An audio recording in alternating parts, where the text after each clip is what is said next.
A los pies del maestro, por Krishnamurti.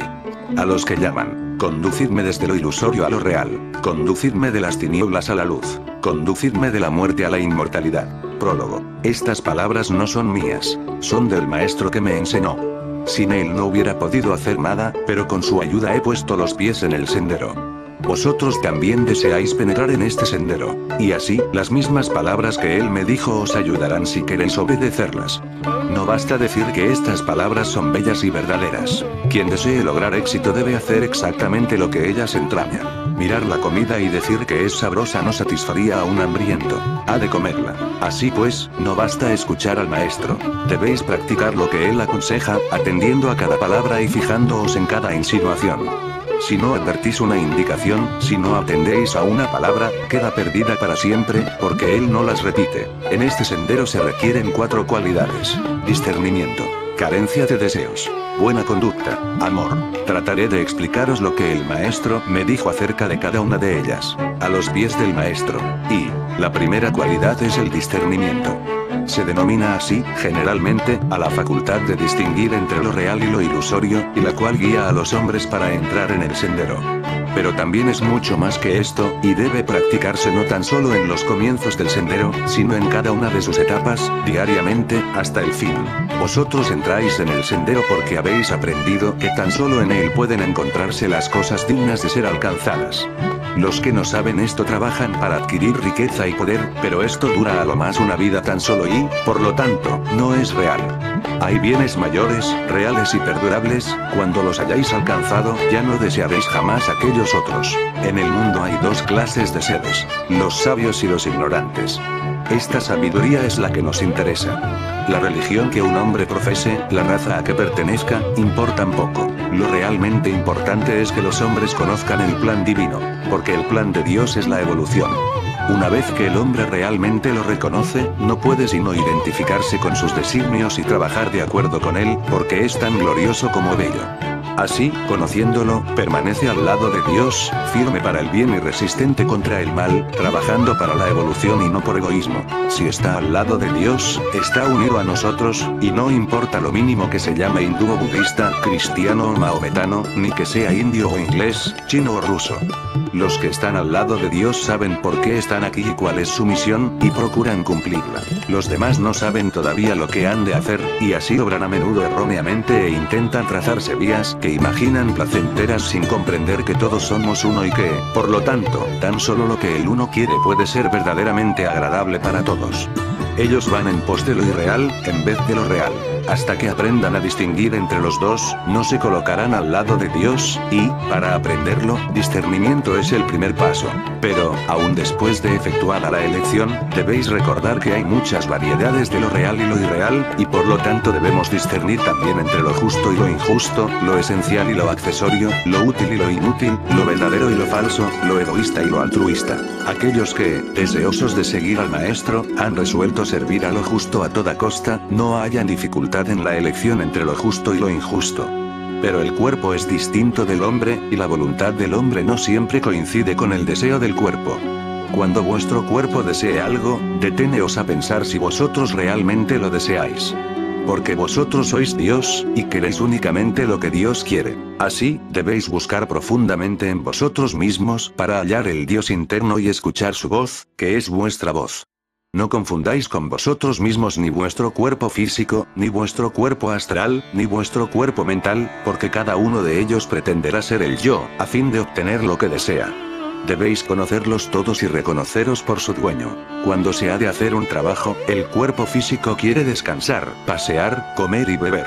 Y el ignorante se dice a sí mismo, yo quiero hacer estas cosas y debo hacerlas. Pero el sabio dice, lo que en mí desea no soy yo, y puede esperar. A menudo, cuando se presenta alguna oportunidad para ayudar a alguien, el cuerpo incita a pensar, ¿qué molestia me causa esto? Dejemos que otro lo haga. Pero el hombre le replica a su cuerpo, tú no me estorbarás para practicar el bien. El cuerpo es nuestro animal, el caballo en que cabalgamos. Por lo tanto, debéis tratarlo y cuidarlo bien. No debéis fatigarlo. Debéis alimentarlo tan solo con comidas y bebidas puras, y llevarlo escrupulosamente limpio de la más leve mancha. Porque sin un cuerpo perfectamente limpio y sano no podríais llevar a cabo el arduo trabajo de preparación, ni podríais soportar el esfuerzo incesante. Pero vosotros debéis gobernar constantemente al cuerpo, nunca el cuerpo a vosotros. El cuerpo astral tiene sus deseos a docenas. Él os inclina a la cólera, a la injuria, a la envidia, a la avaricia, a codiciar los bienes ajenos, a sumiros en la depresión. El cuerpo astral quiere todas estas cosas y muchas más, no porque desee perjudicaros, sino porque le gustan las vibraciones intensas, así como el cambio constante de ellas. Mas vosotros no necesitáis estas cosas, y por esto debéis saber distinguir entre vuestros deseos y los de vuestro cuerpo. Nuestro cuerpo mental desea pensar orgullosamente que es algo separado de lo demás. Pensar dándose mucho valor a sí mismo y poco a los otros. Aun cuando lo hayáis apartado de las cosas mundanas, persiste en especular sobre sí mismo, en incitaros a pensar en vuestros propios progresos, en vez de pensar en la labor de los maestros y en ayudar a los demás. Cuando meditéis, tratará de haceros pensar en las diferentes cosas que él desea, en vez de pensar en lo que vosotros queréis. Vosotros no sois esta mente, sino que ella está a vuestro servicio, y así también en este caso es necesario el discernimiento. Debéis vigilar constantemente, so pena de fracaso. El ocultismo no tiene compromiso entre lo justo y lo injusto. Debéis hacer a toda costa lo justo. Debéis dejar de hacer lo injusto, sin importaros lo que el ignorante piense o diga. Debéis estudiar profundamente las leyes ocultas de la naturaleza, y cuando las conozcáis, ordenad vuestra vida de acuerdo con ella, empleando siempre la razón y el sentido común. Debéis saber distinguir lo importante de lo secundario. Firmes como una roca cuando de lo justo y de lo injusto se trate, dad siempre la razón a los demás en cosas de poca importancia. Porque debéis ser siempre amables y cariñosos, razonables y condescendientes. Habéis de conceder siempre a los demás la misma libertad que necesitáis para vosotros mismos. Tratad de ver lo que es más meritorio que hagáis, y recordad que no debéis juzgar las cosas por su aparente grandeza. Es mucho más meritorio hacer una cosa mínima pero útil a la labor del maestro, que otra de mayor apariencia de las que el mundo llama buenas. Debéis distinguir no tan solo entre lo útil y lo inútil, sino entre lo más útil y lo menos útil. Alimentar a un pobre es bueno, útil y noble, pero alimentar su alma es todavía más noble y más útil que alimentar su cuerpo. Cualquier rico puede alimentar el cuerpo de un necesitado, pero tan solo los sabios pueden alimentar su alma. Si sois sabios, vuestro deber es ayudar a otros en el logro de la sabiduría. No obstante, por sabios que seáis, tenéis mucho que aprender en este sendero, y por esto también en él es preciso el discernimiento. Debéis pensar cuidadosamente lo que es mejor que aprendáis. Todo conocimiento es útil, y llegará un día en que lo alcancéis. Pero mientras tan solo poseáis una parte, cuidad de que esa sea la más útil. Dios es tanto sabiduría como amor, y cuanta más sabiduría alcancéis, mejor podréis manifestar a Dios. Estudiad, pues, más, en primer lugar, estudiad lo que os ayude a ayudar a los otros. Estudiad pacientemente, no porque los hombres os llamen sabios, ni aun por tener la dicha de serlo, sino porque tan solo el sabio puede ayudar sabiamente. Por mucho que deseéis ayudar, si sois ignorantes, podréis hacer más mal que bien. Debéis saber distinguir lo falso de lo verdadero. Debéis aprender a ser verídicos en todas las circunstancias, en pensamiento, en palabra y en obra. Primero en pensamiento. Y esto no es fácil, porque en el mundo hay muchos pensamientos falsos, muchas supersticiones tontas, y nadie que esté esclavizado por ellas puede progresar. Así pues, no debéis sostener una idea precisamente porque otros la sostienen, ni porque se haya creído en ella durante siglos, ni porque esté escrita en algún libro que los hombres tengan por sagrado. Debéis pensar acerca de aquel asunto por vosotros mismos, y juzgar si es razonable. Recordad que la opinión de 1 millar de hombres acerca de algún asunto que desconozcan no tiene ningún valor. Los que piensan hollar el sendero deben aprender a pensar por sí mismos, porque la superstición es uno de los mayores males del mundo, una de las ligaduras de que totalmente debéis desembarazaros. En lo tocante a los demás, vuestros pensamientos deben ser verídicos. No debéis pensar acerca de nadie lo que no sepáis. No supongáis que los demás están siempre pensando en vosotros. Si un hombre hace algo que parezca perjudicaros, o dice algo que creáis que se refiere a vosotros, no penséis entonces, quiere ofenderme. Probablemente ni siquiera piensa en vosotros, porque cada alma tiene sus propias tribulaciones y pensamientos, que flotan principalmente alrededor de ella. Si un hombre os habla colérico, no penséis, me odia, trata de herirme. Quizá otra persona o alguna otra cosa lo han contrariado, y porque tropieza eventualmente con vosotros, descarga su cólera en vosotros. Él obra imprudentemente, porque toda clase de cólera es prueba de insensatez.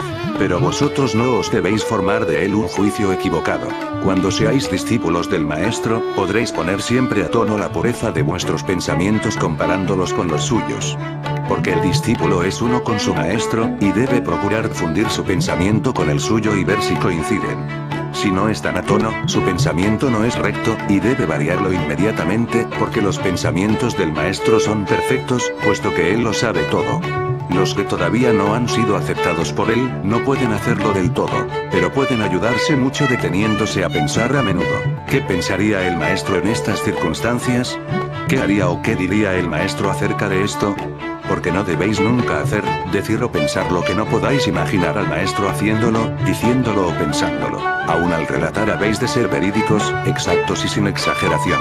Nunca atribuyáis intenciones a otro. Tan solo su Maestro conoce sus pensamientos, y él puede estar obrando por razones de que no tenéis idea. Si oís que dicen algo en contra de alguna persona, no lo repitáis. Podrían no ser verdad, y aun cuando lo fuese, es caritativo callar. Pensad bien antes de hablar, no sea que incurráis en inexactitudes. Sed verídicos en la acción. Jamás pretendáis ser otro del que sois, porque toda pretensión sirve de impedimento a la pura luz de verdad que debe brillar a través de vosotros como la luz del sol brilla a través de un diáfano cristal. Debéis distinguir entre el egoísmo y el desinterés, porque el egoísmo se presenta bajo muchas formas, y cuando creáis que al fin lo habéis destruido en algunos de sus aspectos, surge en otro tan fuerte como siempre. Pero gradualmente os irá animando tan por completo el pensamiento de ayudar a los demás, que no habrá lugar ni tiempo para pensar en vosotros mismos. También debéis distinguir en otro sentido. Aprended a reconocer a Dios en todos los seres y en todas las cosas, prescindiendo del mal que puedan presentar en la superficie. Podéis ayudar a vuestros hermanos por medio de lo que tenéis de común con ellos, esto es, la vida divina. Aprended a despertarla y a vivificarla en ellos, así los salvaréis de lo falso. Y hay muchos individuos para quienes la cualidad carencia de deseos es verdaderamente difícil, porque sienten que sus deseos son ellos mismos, y que si desechan sus deseos peculiares, sus gustos y disgustos, dejará de existir su yo. Pero esto les sucede tan solo a quienes no han visto al Maestro. A la luz de su santa presencia se extinguen todos los deseos, menos el de igualarse a Él. Sin embargo, antes que gocéis de la felicidad de encontraros frente a frente con Él, podréis alcanzar, si queréis, la carencia de deseos. El discernimiento os ha mostrado ya que las cosas que los hombres más desean, como la riqueza y el poder, no tienen valor alguno. Cuando esto no se dice tan solo, sino que se siente en verdad, cesa todo deseo de ellos. Así pues, todo eso es sencillo. Solo se requiere que lo comprendáis. Pero hay algunos que cesan de perseguir los bienes terrenales, con el fin de ganar el cielo o alcanzar la liberación personal del renacimiento. No debéis caer en este error.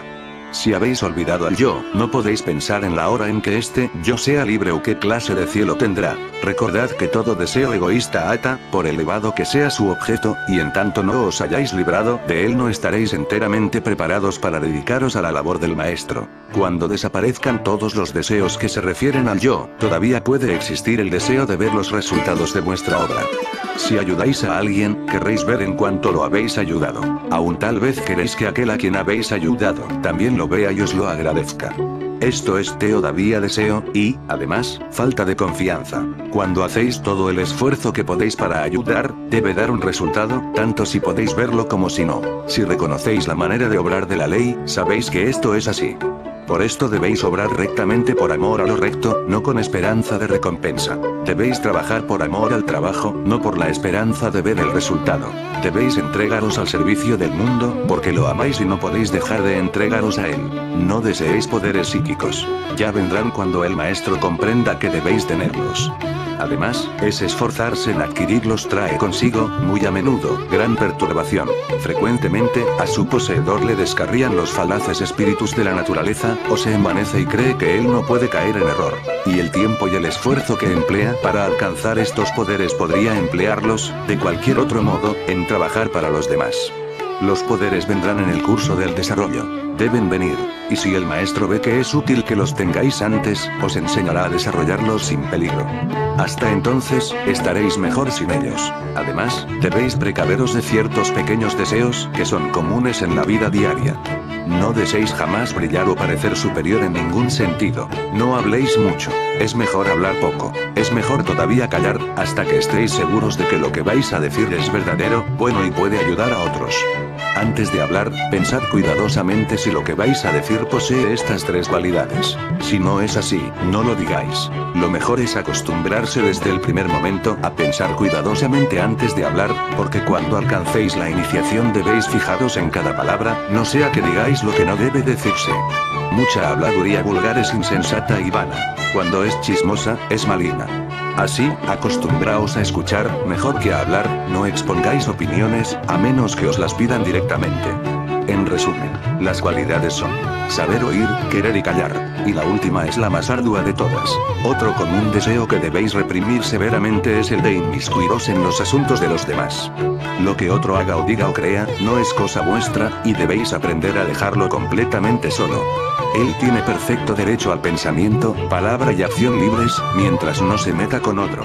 Así como vosotros reclamáis la libertad de hacer lo más conveniente, debéis concederle la misma libertad, y cuando la usufructúa no tenéis ningún derecho a ocuparos de él. Si pensáis que obra equivocadamente, y podéis hallar oportunidad de decirle privadamente y con la mayor delicadeza vuestra opinión, es posible que lo convenzáis. Pero hay muchos casos en que, aun de esta manera, la intervención sería impropia. Nunca debéis hablar a una tercera persona acerca del asunto, porque esta es una acción muy baja. Si veis un caso de crueldad contra un niño o un animal, vuestro deber es defenderlos. Si estáis encargado de instruir a otra persona, es vuestro deber reprender afectuosamente sus faltas. Excepto en semejantes casos, ocupaos de vuestros propios asuntos y ejercitad la virtud del silencio. Y las 6 reglas de conducta que particularmente se requieren, las da el maestro en este orden. Primera, dominio de la mente. Segunda, dominio de la acción. Tercera, tolerancia. Cuarta, alegría. Quinta, aspiración única. Sexta, confianza. Sé que algunas de estas cualidades se han denominado diferentemente, pero yo hago uso de los nombres que el maestro mismo les daba al explicármelas. Primera, dominio de la mente. La cualidad carencia de deseos nos demuestra que debemos dominar el cuerpo astral. Esta otra significa lo mismo con relación al cuerpo mental. Ello implica dominio del temperamento, de suerte que no podáis sentir cólera o impaciencia. Dominio de la mente, de modo que podáis sosegar y tranquilizar el pensamiento y, por medio de la mente, dominio del sistema nervioso, a fin de que se excite lo menos posible. Esto último es difícil, porque cuando os preparáis para entrar en el sendero, no podéis evitar que vuestro cuerpo se haga más sensitivo, y así los nervios son perturbados por cualquier choque o sonido, y sienten agudamente cualquier presión. Mas debéis hacer lo posible por evitarlo. Mente tranquila significa también valor para arrastrar sin temor las pruebas y dificultades del sendero. Significa además firmeza para considerar serenamente cuanto os acontezca en la vida cotidiana, y evitar el incesante tedio e inquietud que dimanen de ciertos pormenores de la vida, en los que muchos malgastan la mayor parte del tiempo. El maestro enseña que a un hombre no le debe importar lo más mínimo cuanto provenga del exterior. Tristezas, disgustos, enfermedades, pérdidas. Todo esto nada debe significar para él, ni ha de permitir que perturbe la calma de su mente. Estas cosas son resultado de pasadas acciones, y cuando sobrevengan, debéis soportarlas con calma, recordando que todo mal es transitorio, y que vuestro deber es permanecer siempre contentos y serenos. Aquello pertenece a vuestras vidas anteriores, no a esta. No podéis alterarlo, y, así es inútil preocuparos por ello. Pensad, mejor, lo que hacéis ahora, lo cual determinará los acontecimientos de vuestra próxima vida, pues esto podéis modificarlo. No cedáis jamás a la tristeza ni a la depresión. La depresión es un mal, porque contamina a otros y torna sus vidas más penosas, a lo cual no tenéis derecho alguno. Por esta razón, si alguna vez os acometen, desechadlas para siempre. Aún en otro sentido debéis dominar vuestro pensamiento. No le permitáis errar a la aventura. Fijad la atención en lo que estéis haciendo, sea lo que fuere, para que lo hagáis con toda la perfección posible. No acostumbréis vuestra mente a la vagancia. Antes bien conservad buenos pensamientos siempre en su fondo, dispuestos a surgir en el momento en que ella esté libre. Emplead todos los días el poder de vuestro pensamiento en buenos propósitos. Convertíos en un poder que trabaje de acuerdo con la evolución. Pensad cada día en alguno de quien sepáis que está triste, que sufre o que necesita ayuda, y enviadle pensamientos de amor. Apartad vuestra mente del orgullo, porque el orgullo es hijo de la ignorancia. El ignorante cree ser grande, cree que ha hecho esta o aquella gran cosa. El sabio sabe que tan solo Dios es grande y que solo Él es el hacedor de todas las cosas buenas y perfectas. 2. A dominio de la acción. Si vuestra mente es tal como debe ser, se perturbará muy poco con vuestra acción. Recordad que para ayudar a la humanidad, el pensamiento debe convertirse en acción. En esta labor no caben tibiezas, sino una constante actividad. Pero debéis cumplir vuestro propio deber, no el de los demás, a no ser con su permiso y con el fin de ayudarlos. Dejad que cada cual cumpla su propio deber, a su modo peculiar. Estad siempre dispuestos a ofrecer vuestro apoyo cuando sea necesario, pero nunca os entrometáis. Porque, para algunas personas, la cosa más difícil del mundo es aprender a cumplir sus propios deberes, y precisamente esto es lo que vosotros debéis hacer. Aunque tratéis de realizar una labor más elevada, no por ello debéis olvidar vuestros deberes ordinarios, pues hasta que estos no queden satisfechos, no estaréis en libertad para prestar otros servicios. No os comprometáis a nuevos deberes mundanos, mas debéis cumplir perfectamente aquellos de que estéis encargados, esto es, todos aquellos deberes que reconozcáis como evidentes y razonables, no deberes imaginarios que otros traten de imponeros. Si queréis servirles a ellos, debéis cumplir vuestros deberes ordinarios mejor y no peor que los demás, porque haciendo esto también les servís. Tercera, tolerancia, debéis sentir perfecta tolerancia hacia todos y un sincero interés por las creencias de los que profesan otras religiones, tanto como por la que profesáis, porque la religión de los otros es un sendero que conduce a lo más elevado, lo mismo que la vuestra. Para ayudar a todos, debéis comprenderlos. Mas, para alcanzar esta perfecta tolerancia, debéis libraros antes del fanatismo y de la superstición. Debéis saber que no hay ceremonias necesarias. De otro modo os consideraríais algo mejores que los que no las practican. Sin embargo, no debéis vituperar a los que aún las necesitan. Dejadles hacer su voluntad, pero ellos no deben meterse con vosotros, que sabéis la verdad, ni deben tratar de imponeros aquello que habéis trascendido. Ser indulgentes y bondadosos en todo. Ahora que vuestros ojos están abiertos, quizás os parezcan absurdas algunas de vuestras antiguas creencias y ceremonias. Tal vez lo sean en realidad. Pero, aunque ya no toméis parte en ellas, respetadlas por consideración a aquellas buenas almas para quienes todavía tienen importancia. Ellas tienen su lugar y su utilidad, como la falsilla le sirve a un niño para escribir derecho, hasta que aprende a escribir mejor y con mayor igualdad sin ella. Hubo un tiempo en que las necesitasteis, pero ya pasó aquel tiempo. Un gran instructor dijo: cuando yo era niño, hablaba, comprendía y pensaba como niño. Pero ya hombre, di de lado las niñerías. Quien haya olvidado su infancia y perdido la simpatía por los niños no puede enseñarles ni ayudarles. Así, sed bondadosos, amables, tolerantes con todos los hombres sin distinción, sean budistas o indos, jainas o judíos, cristianos o musulmanes. Cuarta alegría, debéis sobrellevar alegremente vuestro karma, cualquiera que sea, aceptando como un honor que el sufrimiento caiga sobre vosotros, porque esto demuestra que los señores del karma os consideran dignos de ayuda. Por muy penoso que resulte, agradeced que no sea peor. Recordad que podréis servir muy poco para la labor del maestro, mientras vuestro mal karma no se extinga y quedéis libres. Al ofreceros a él, habéis pedido que se acelerase vuestro karma, y así, en una o dos vidas haréis lo que de otro modo hubierais debido hacer en cientos. Pero a fin de obtener el mejor resultado, debéis sobrellevarlo alegremente. Todavía hay otro aspecto. Debéis desechar toda idea de posesión. El karma puede arrebataros las cosas que más queráis y hasta a las personas que más améis. Aún entonces debéis permanecer alegres, dispuestos a separaros de todo. A menudo el maestro necesita verter su fuerza sobre otros por medio de su discípulo e incondicional servidor, y si éste cayese en la depresión no podría él realizarlo. Así, la alegría debe ser vuestra norma. Quinta aspiración única, el objetivo que debéis tener a la vista es realizar la obra del maestro. No debéis jamás olvidarla, cualesquiera que sean las ocupaciones que os salgan al paso, y ninguna otra labor puede interponerse en vuestro camino, porque toda la que sea fecunda y desinteresada es labor del maestro, y debéis ejecutarla por amor a él. Además, debéis poner toda vuestra atención en cada parte de la misma, para que la hagáis lo más perfecta posible. El mismo instructor dijo también: sea lo que fuere que hagáis, hacedlo de corazón, como para el Señor y no para los hombres. Pensad cómo ejecutaríais una obra si supieseis que el maestro ha de venir a verla. Así debéis realizar toda labor. Los más conscientes sabrán mejor lo que este versículo significa. Y hay otro semejante y mucho más antiguo: esfuérzate tanto como puedas en cumplir cualquier cosa que se te presente. Aspiración única significa también que nada deberá jamás desviaros, ni siquiera por un momento, del sendero en que habéis entrado. Ni tentaciones, ni placeres terrenales, ni mundanos afectos deberán nunca apartaros de él. Porque vosotros mismos debéis identificaros con el sendero, el cual ha de formar parte de vuestra naturaleza, de tal modo que lo sigáis sin necesidad de pensar en él ni en la posibilidad de abandonarlo.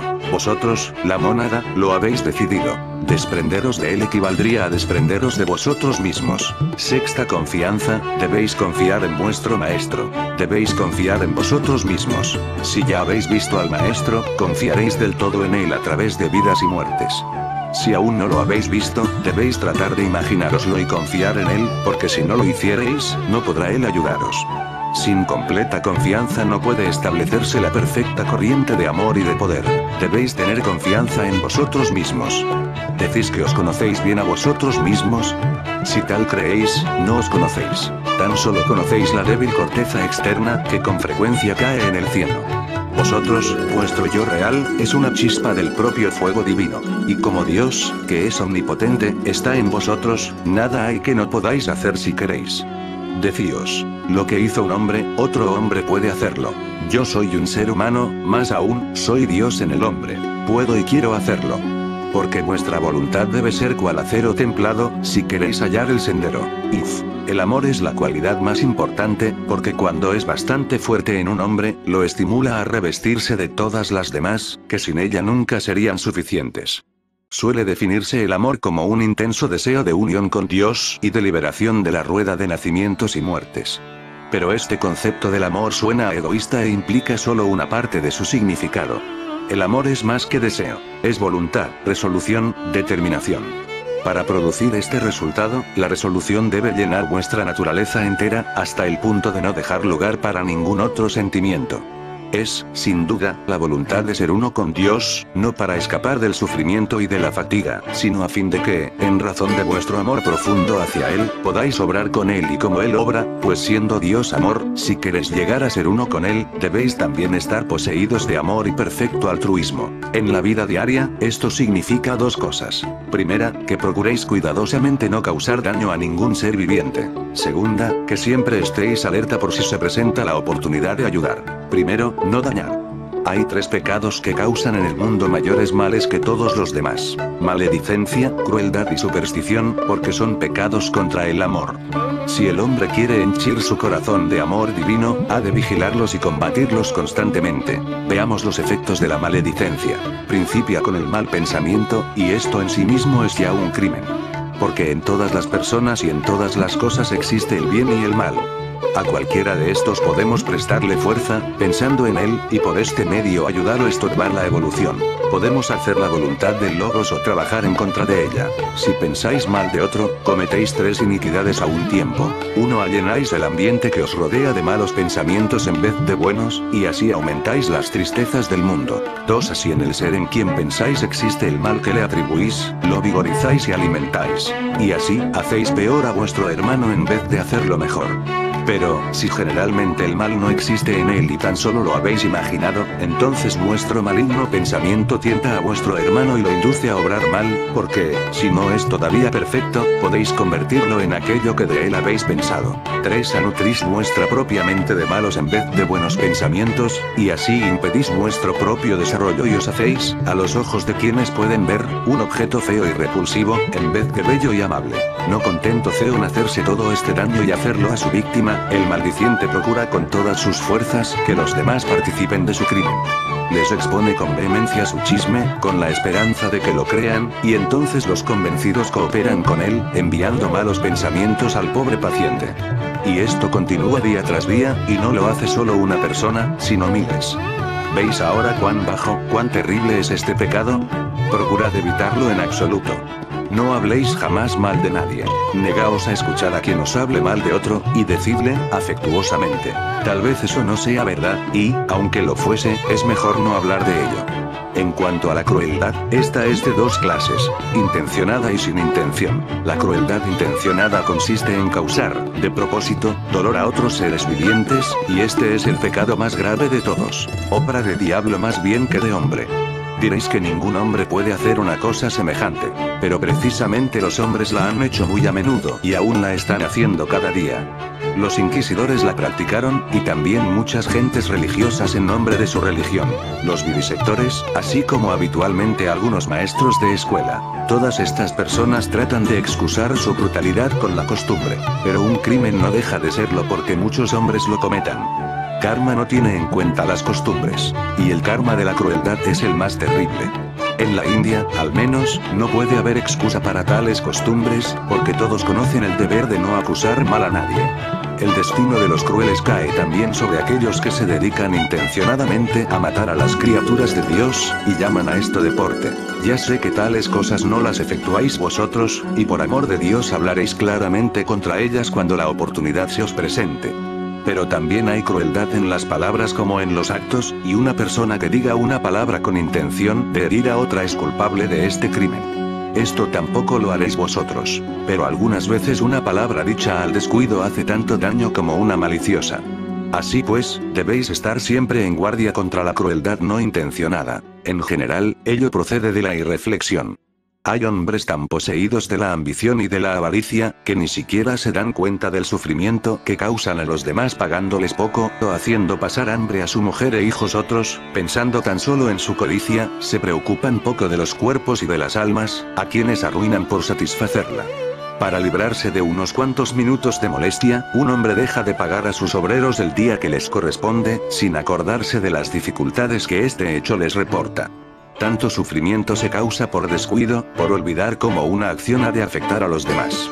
Pero karma nunca olvida, y no tiene en cuenta que los hombres olviden los hechos. Si deseáis entrar en el sendero, debéis pensar en las consecuencias de vuestros actos, para que no seáis culpables de crueldad e irreflexiva. La superstición es otro mal tremendo, que ha causado grandes y terribles crueldades. Las personas esclavas de ella menosprecian a las que saben más, y tratan de obligarlas a hacer lo que ellas hacen. Pensad en la horrorosa matanza debida a la superstición de sacrificar a los animales y al todavía más terrible prejuicio de que el hombre necesita alimentarse de carnes. Pensad en el trato a que la superstición ha dado motivo con respecto a las clases oprimidas en nuestra amada India, y ved cómo esta mala tendencia puede engendrar una despiadada inconsideración, aun entre los que conocen el deber de fraternidad. Los hombres han cometido muchos crímenes en nombre del Dios de amor, movidos por la pesadilla de la superstición. Cuidad mucho de que no quede en vosotros ni el más leve vestigio de ella. Debéis evitar estos tres grandes delitos, porque son fatales a todo progreso, por ser pecados contra el amor. Pero no tan solo estáis obligados a refrenaros de este modo ante el mal, sino que habéis de ser activos para el bien. El intenso deseo de servir ha de llegar al máximo, hasta el punto de estar siempre a la mira para aplicarlo alrededor de vosotros, no tan solo a las personas, sino a los animales y a las plantas. Debéis prestar vuestro servicio hasta en las pequeñas cosas de la vida diaria, de modo que, acostumbrándoos a ello, no podáis subtraeros, cuando se presente la oportunidad de hacer cosas de mayor importancia. Pues si deseáis llegar a ser uno con Dios, que no sea para vuestro propio beneficio, sino para convertiros en canal por donde fluya su amor para alcanzar a vuestros semejantes. El que está en el sendero no vive para sí mismo, sino para los demás. Se olvida de él para poder servirlos. Esa manera de pluma en manos de Dios, por la que fluye su pensamiento y tiene expresión aquí abajo, lo que no podría suceder sin ella.